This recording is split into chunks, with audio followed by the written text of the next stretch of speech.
Welcome to today's Explainer. We are jumping straight into one of the most suspenseful, high-stakes financial agreements in all of literary history, The Merchant of Venice. It's a crazy story of wealth, wit, and a truly terrifying contract. So let's just get right into it. It all starts with a very specific number. 3,000 ducats to be exact. Now, in the incredibly wealthy trading hub of Venice, this was actually a pretty standard loan for a merchant to ask for. But the collateral attached to this specific loan, well, that comes with a horrifyingly unique penalty. Listen to the exact phrasing of those terms for a second. A pound of your fair flesh to be cut off from any part of your body I may choose. The chilling exactness of that is just wild. It's not a metaphor, guys. It's a literal pound of human flesh. So let's rewind a bit and figure out exactly how our characters ended up in such a terrifying predicament. Chapter 1. The Dangerous 3,000 Ducats. A bond forged in animosity. Our story kicks off with Antonio. He's a prominent Venetian merchant who desperately needs some cash to help his best friend, Bassanio, woo a super wealthy heiress. But there's a huge problem. Antonio's wealth is entirely tied up in his trading ships out at sea. Since he doesn't have the liquid cash, he's forced to borrow from Shylock. Shylock is a wealthy moneylender who, frankly, harbors a really deep grudge against Antonio. The animosity stems from religious differences. Shylock is Jewish and Antonio's Christian, as well as past insults. Plus, Antonio has this habit of lending out money without charging interest, which is basically ruining Shylock's own lending business. So despite all this bitter history, Shylock proposes what he calls a friendly bond with zero interest, but the terms are incredibly strict. 3 months, 3,000 ducats. And if Antonio defaults, Shylock gets that pound of flesh. Convinced his ships will be back way before that 3-month deadline, Antonio basically treats the whole thing like a dark joke and confidently signs the deal. Section 2. The Test of 3 Caskets, a game of deceptive appearances. Now, while that ticking time bomb is set in Venice, Bassanio's love interest, the beautiful and wealthy Portia, is bound by her late father's highly unusual marriage test. The rules of this game are intense. First, suitors have to choose between a gold, silver, or lead casket. If they guess correctly, they get to marry Portia. But if they guess wrong, and this is the real kicker, they have to promise to never propose marriage to any woman ever again. These guys are literally gambling their entire romantic futures on picking the right metal box. And, unsurprisingly, many of them fail. The Prince of Morocco, for example, goes straight for the gold casket, assuming only the most precious metal could possibly hold Portia's portrait. But instead, he opens it to find a horrible image of death and that incredibly famous proverb, "All that glisters is not gold." It perfectly sets up the story's core lesson, which is that appearances can be incredibly deceiving. Then it's Bassanio's turn. Remembering that bad men often pretend to be good, he wisely ignores the flashy metals and goes for the dull, plain lead casket. And guess what? He wins! He wins Portia's hand in marriage, along with her vast wealth. As a symbol of their union, she gives him a very special ring, warning him to never, ever part with it. It's this wonderful, joyful moment, but as we know, a massive storm is brewing back in Venice. Part 3. The Lost Fleet of Venice. The ticking clock expires. Antonio's supposed good fortune takes a disastrous turn as the timeline plays out. On day 1, that seemingly harmless bond is signed. Weeks later, Bassanio successfully weds Portia. But then, right at the 3-month mark, reports flood into Venice that storms and pirates have completely destroyed Antonio's fleet. Every single one of his ships is lost at sea. He is totally bankrupt, which means that terrible penalty of flesh? Yeah, it's now due. Bassanio is literally in the middle of his wedding celebrations when he gets this heartbreaking letter from Antonio. It just says, "My ships are all lost.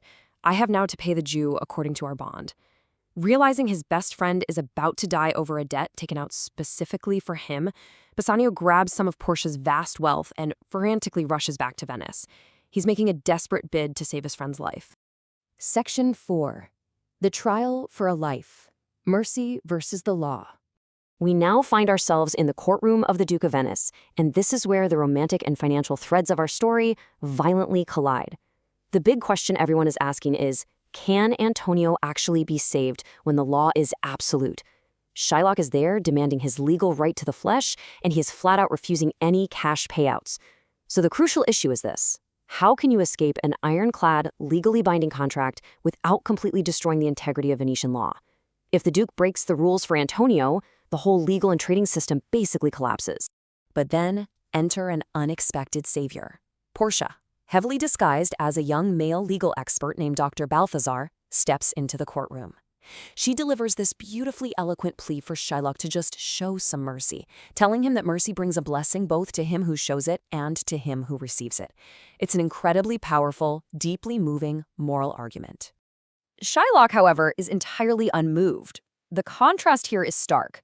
Bassanio is practically begging, offering twice the original 3,000 ducats to settle the debt. Actually, he even asks the court to let him pay 10 times the amount. But Shylock's demand remains rock solid: exact justice and his legal bond. And then, the disguised Portia absolutely stuns the court by agreeing with Shylock. She declares that the law must be strictly upheld, no matter what. Part 5. The loophole in the law. A stunning reversal. At this point, Shylock has essentially won his case. The law is firmly on his side, and the pacing in the room reaches an absolute fever pitch. Shylock literally readies his knife and moves in to take his pound of flesh right from Antonio's breast. It looks completely hopeless. But then, Portia halts him at the very last agonizingly tense second. She points out a legendary, razor-thin loophole in the actual text of the contract. The contract guarantees Shylock a pound of flesh, no more, no less. But she notes that the bond gives him no drop of blood.